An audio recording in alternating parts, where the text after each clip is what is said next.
नमस्कार। आज हम बात करने जा रहे हैं एक बहुत महत्वपूर्ण मुद्दे पर। भारत के संविधान में और कानून के आधार पर महिलाओं की रक्षा के लिए, उनकी अस्मिता की रक्षा के लिए, उत्पीड़न के खिलाफ आवाज उठाने के लिए उन्हें बहुत सारे अधिकार दिए गए हैं, जिसमें धारा 354 एक ऐसा अधिकार है जिसमें महिला अपनी अस्मिता की रक्षा कर सकती है और उस पर त्वरित कार्रवाई भी होती है। लेकिन 354 की धारा का दुरुपयोग करने वाली महिलाएं ऐसी महिलाओं के लिए एक प्रॉब्लम, एक समस्या खड़ी कर देती है जो वास्तविकता में पीड़ित होती हैं। ऐसा ही एक उदाहरण हम आपके सामने पेश करने जा रहे हैं, जिसमें हमारे साथ मौजूद है पब्लिक अगेंस्ट करप्शन के जयपुर अध्यक्ष भूषण अरोड़ा जी, जो हमें एक ऐसा ही केस हमसे शेयर करेंगे। एक छोटा सा मैं मामला आपको बताना चाहूंगी कि हिंदू समाचार ने अभी 5/6/45 का एक अवैध निर्माण का मैटर आपसे शेयर किया था, जिसमें देवेंद्र मक्कड़ और अचल मक्कड़ जो उनके पुत्र हैं, उन्होंने अपने घर में 0 सेटबैक पर मकान बनाया और जिससे अरुण महाजन 5/6/46 को बहुत परेशानी हुई। उनके घर की धूप बंद हो गई। उनके घर में बुजुर्ग लोग मौजूद हैं। ऐसे में उन्होंने आवाज उठाई और न्यायालय में गुहार लगाई।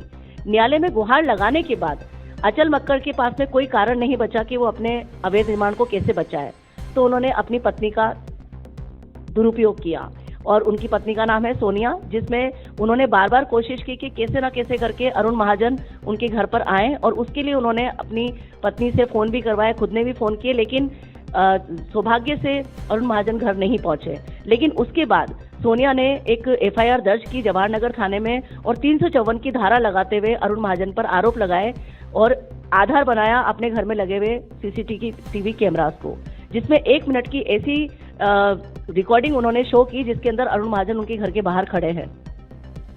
उस क्लिपिंग के बारे में 2 मिनट में आपको बताना चाहूंगी कि वो क्लिपिंग केवल उस वक्त की थी कि जब न्यायालय से एक व्यक्ति नोटिस लेकर अचल मक्कड़ के घर पहुंचा था। तो वो जब नोटिस लगा रहा था उस समय अरुण महाजन वहां खड़े हुए थे और देवेंद्र मक्कड़ और अचल मक्कड़ वहां मौजूद नहीं थे। घर में ताला था, परिवार कहीं बाहर गया हुआ था। उन्होंने उस क्लिपिंग को आधार बनाया और उसका 1 मिनट का क्लिपिंग सेव करके ये दर्शाने की कोशिश की कि देखिए अचल मक्कड़ मेरे घर में मौजूद है और अपने मित्र के साथ अरुण महाजन मेरे घर में मौजूद है और वो इस वक्त मेरे घर में मेरे साथ में गलत हरकत करके गए हैं। मेरा कहने का, ये सारी कहानी सुनाने का तात्पर्य सिर्फ इतना सा है कि जो पीड़ित महिलाएं होती है उनके लिए अधिकार होते हैं, ना कि अधिकारों का दुरुपयोग करने के लिए अधिकार होते हैं। तो आइए जानते हैं पूरे मामले के अंदर अभी तक क्या कार्रवाई हुई है। भूषण जी बताएं कि अभी तक ये जो 354 की धारा का जो इन्होंने दुरुपयोग किया सोनिया मक्कड़ ने, अचल मक्कड़ ने, तो उसके लिए अभी तक क्या कार्रवाई अपन ने की है? देखिए, अरुण महाजन जी ने जो है इसके अंदर पुलिस को सबूत पेश किए, कई सारी रिकॉर्डिंग पेश की।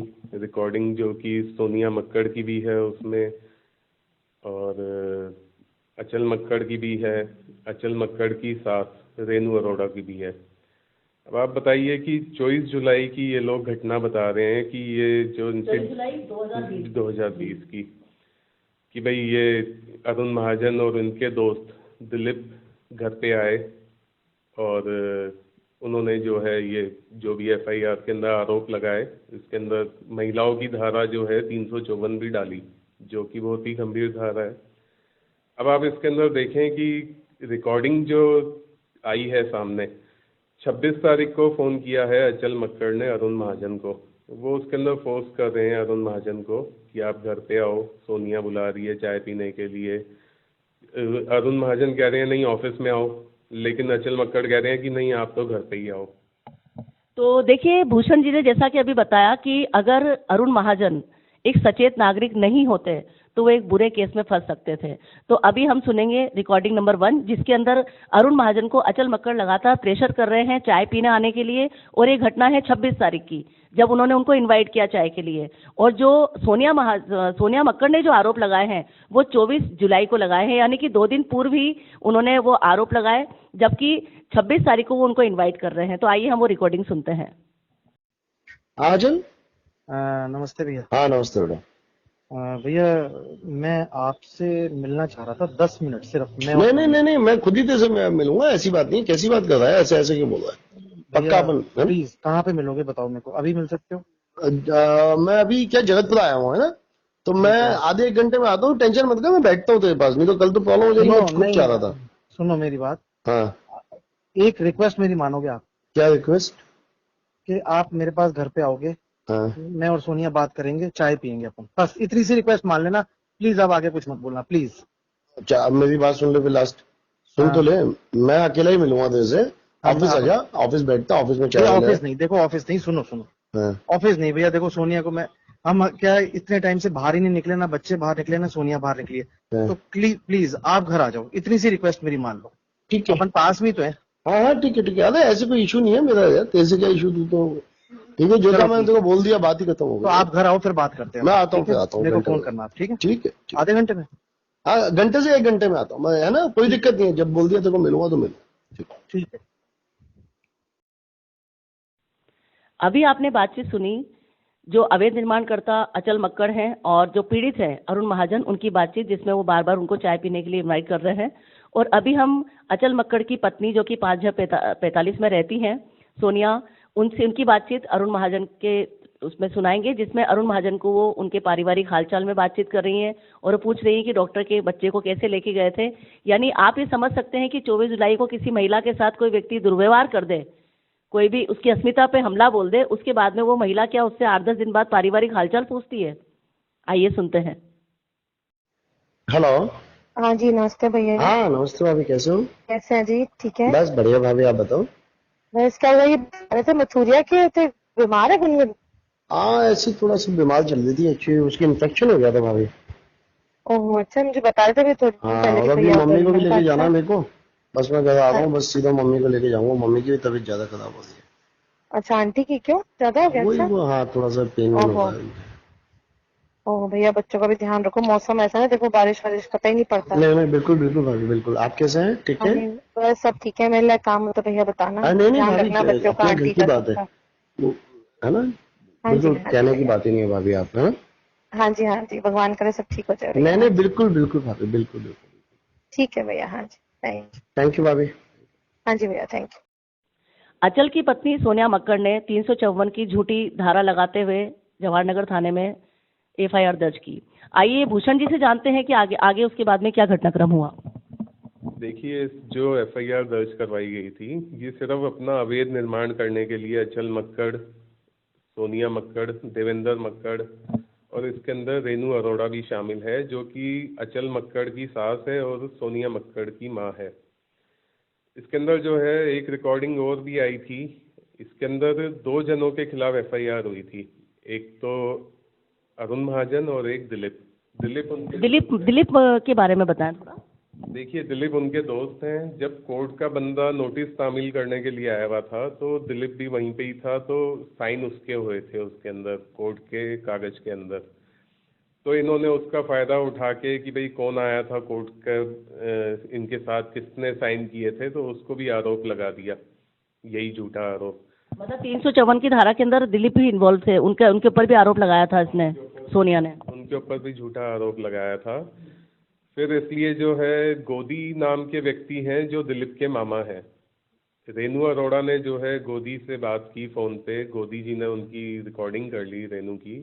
अब आप देखिए, रेनू उनको कह रही है कि मेरी बेटी सोनिया के कोर्ट में बयान होंगे, तो मैंने अपनी बेटी को बोला है। मतलब वो इतनी ज्यादा श्योर थी कि उन्होंने जो झूठी एफआईआर दर्ज की है उसके अंदर वो कोर्ट तक पहुंच जाएंगी।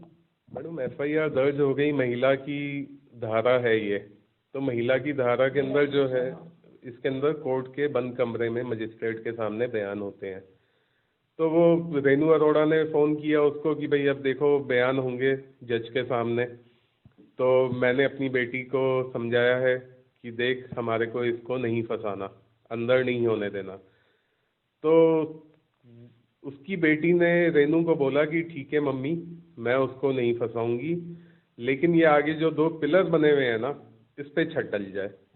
मतलब आप कहना चाहते हैं कि अवैध निर्माण के इस पूरे कार्यक्रम को निपटाने के लिए इन्होंने सारा ये खेल रचा था। वो तो आप देखिए, सब सामने ही है आपके। 30 अक्टूबर को एफआईआर दर्ज करवाते हैं ये, और घटना बताते हैं 24 जुलाई की। उसके बाद आपने देख लिया 26 जुलाई की रिकॉर्डिंग आपने सुन ली। मतलब आपके साथ में आपकी अस्मिता पे हमला हुआ 24 जुलाई 2020 को, और आप उसकी एफआईआर दर्ज करवाने गए हैं अक्टूबर 2020 में, यानी 2-2.5 महीने बाद। अब उनको पता नहीं था ना कि रिकॉर्डिंग हो रही है, सबूत आ जाएंगे भविष्य में सामने।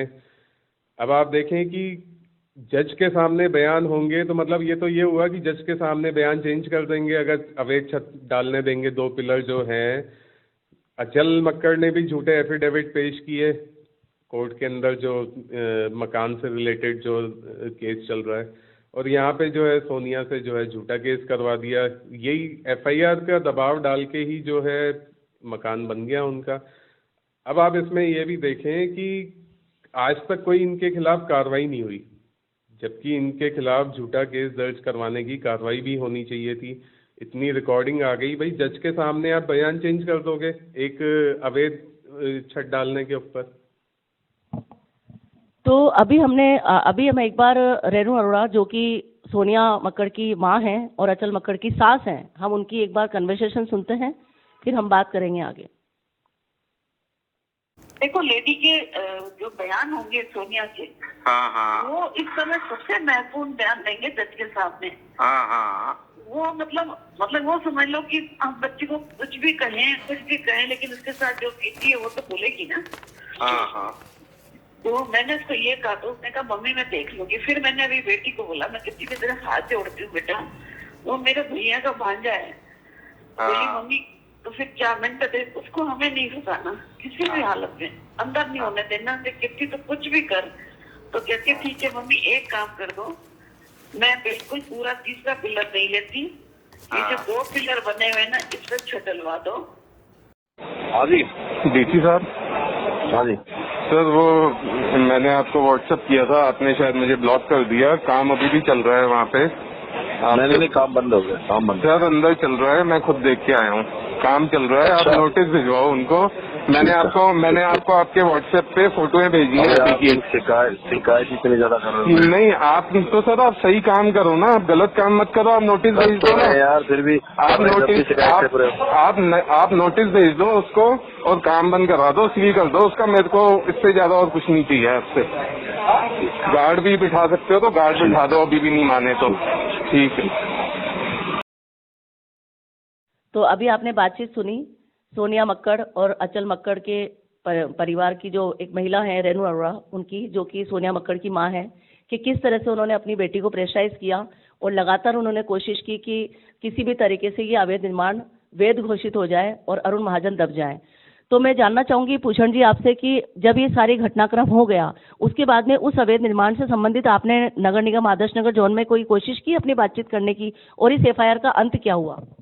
देखिए, एफआईआर में तो पुलिस ने जो है झूठा केस मानते हुए झूठ में एफआईआर दे दी, वो भी 2 बार एफआईआर दी है। और आदर्श नगर में तत्कालीन जो नगर निगम में कमिश्नर थे, डिप्टी कमिश्नर राम किशोर जी, उनके पास भी गए थे कई बार शिकायत देके। अब आप देखिए कि उनको हम फ़ोन करके कहते थे कि निर्माण चल रहा है, कोर्ट के आदेश है, आदेश की पालना करवाओ, काम को रुकवाओ। और उनको ये भी बताया था कि ये लेडी जो है 354 के झूठे मुकदमे भी दर्ज करवा रही है। जनता में बहुत ज़्यादा गुस्सा है कि भाई कोई झूठे भी केस कर रहा है और कोर्ट के आदेशों की भी पालना नहीं हो रही है। तो उन्होंने हमारे फ़ोन को ही ब्लॉक कर दिया। मेरे पास इसकी रिकॉर्डिंग है बाकायदा, वो उसके अंदर मैं उनको कह रहा हूँ आपने ब्लॉक क्यों किया मुझे, तो कह रहे हैं कि आप शिकायत करते हो इसलिए ब्लॉक किया। तो आप देखिए कैसी मिलीभगत है इनकी कि, और जनता तो बहुत गुस्से में हुई है आज के टाइम पे। तो आप देख सकते हैं कि आदर्श नगर जोन के जो उपायुक्त रामकिशोर मीणा जी थे और उसके बाद में जो तत्कालीन मेघराज मीणा जी रहे, उस दौरान इस तरह के कई सारे अवैध निर्माण हुए और कई अवैध बिल्डिंगें, बहुमंजिला बिल्डिंगें बनी। उसके अतिरिक्त ये जो अरुण महाजन का केस है वो भी उसी दौरान का है। लेकिन किसी भी तरीके से बल्कि आप समझ सकते हैं कि एक प्रतिष्ठित संस्था के व्यक्ति ने भी इसमें संपर्क करने की कोशिश की, लेकिन उपायुक्त महोदय से उनको कोई सहयोग नहीं मिल पाया। आखिर ऐसी मिलीभगत, इस तरह का भ्रष्टाचार किसी भी पीड़ित आदमी के लिए कितना दुखदाई हो सकता है, ये एक बहुत बड़ा उदाहरण हमने आपके सामने पेश किया है। और एक सबसे बड़ी बात आप देखें कि उस दौरान तो मैं खुद भी मेघराज मीणा जो उपायुक्त थे तत्कालीन, उनसे मिली थी। तो उस समय ऐसा निगम के अंदर ऐसी हवा थी कि आप 1 लाख रुपए लाइए और अवैध छत डला के चले जाइए। यानी कुल मिलाकर किसी न किसी तरह की जब मिलीभगत होती है तब इस तरह के अवैध निर्माणों को हवा मिलती है। और अभी हमने आपको बताया कि 354 की धारा दुरुपयोग करने के लिए नहीं है, इसका सदुपयोग करना चाहिए। पीड़ित महिलाओं के लिए ये धारा बनाई गई है, ना कि इससे अवैध निर्माणों जैसी जगह या किसी भी तरह के व्यक्ति पे दबाव बनाने के लिए ये इस तरह की धाराएं बनाई जाती हैं।